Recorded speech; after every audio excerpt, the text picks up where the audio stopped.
تہذیب کے آداب بھلا دیتی ہے۔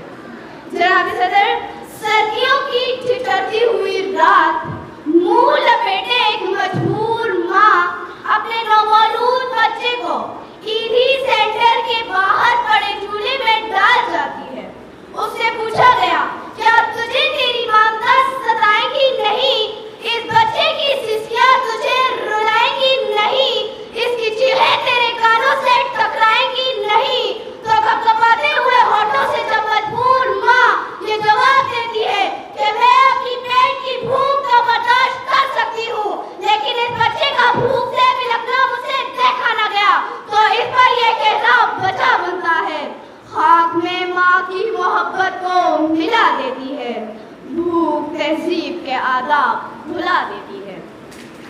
جناب صدر، اس عظیم معاشرے نے بہت ترقی کر لی ہے کہ آج یہ چاند سے بھی آگے کا سفر طے کر رہی ہے، لیکن جناب والا، میں سوچتی ہوں کہ اتنی ترقی آخر کس کام کی کہ اسے دو وقت کی روٹی برابر بانٹا نہیں آئی۔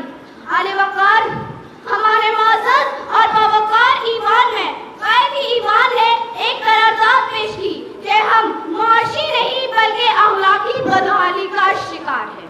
میں اس کی بھرپور مخالفت کرتی ہوں، کیونکہ زمانے حاضر میں اخلاقیات تو خود معاشیات کی محتاج ہے۔ قریب ہے کہ مفلسی تمہیں کفر تک لے جائے۔ اخلاقیات معاشیات کی محتاج ہے۔ آئیے ذرا اس سے بات کرتے ہیں۔ روٹی کے چند